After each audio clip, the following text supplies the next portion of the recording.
Iginiit sa korte ni Senadora Jamby Madrigal na peke ang mga pirma sa last will and testament ng kanyang namayapang bilyonaryong tiyahin na si Consuelo Chito Madrigal Colliantes.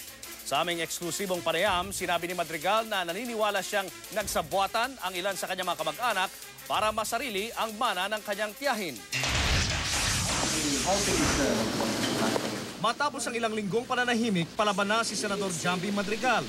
Kanina nagsampa siya ng petisyon sa Makati RTC para igit ang kanyang karapatan sa bilyong-bilyong ari-arian na iniwan ng kanyang tiyahing si Doña Chito Madrigal. Hindi raw niya papayagang mapunta ang kayamanan sa mga pinagdududahan niyang miyembro ng kanilang angkan. Ang higit na pinagtatakha ni Madrigal ay hindi kung bakit wala siyang natanggap na mana, kundi kung bakit wala man lang daw inilaan na pera ang kanyang tiya sa foundation nito. Gayong ito ang pinakamalapit sa kanyang puso. Kaya ho ba nagre-reklamo kayo ngayon dahil meron kayong ine-expect na matatanggap na pamana sa inyong tita? Hindi po pera.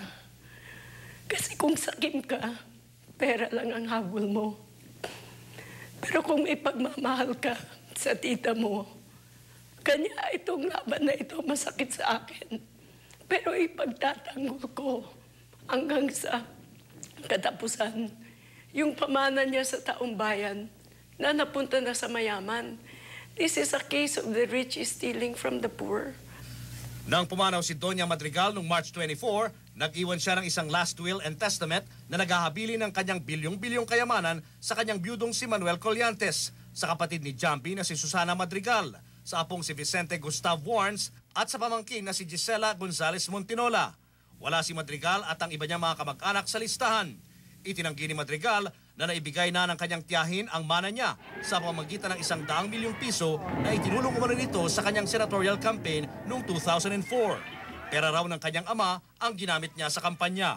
Kung iniwan niya ako ng isang hikaw o isang panyo o isang letter na dedicated sa akin, mas mahalaga po yun kesa sa pera na iiwan niya. Yung may kasalanan dito yung kumuha ng mana ng taong bayan at sinira yung kagustuhan ng tita ko. Hindi pa siya malamig, sinira na yung kagustuhan niya.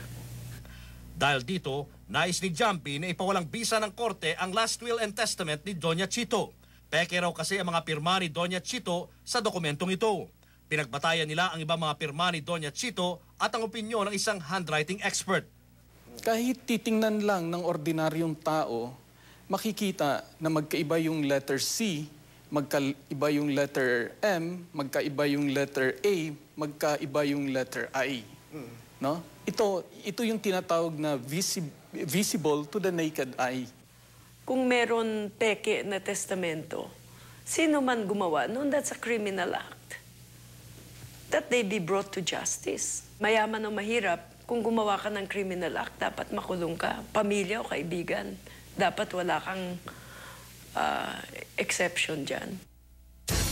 Samantala, tumanggi munang magbigay ng pahayag ang kabilang panig batay na rin sa text message na ni Attorney Enrile Teodoro, abogado ng namayapang si Doña Chito Madrigal.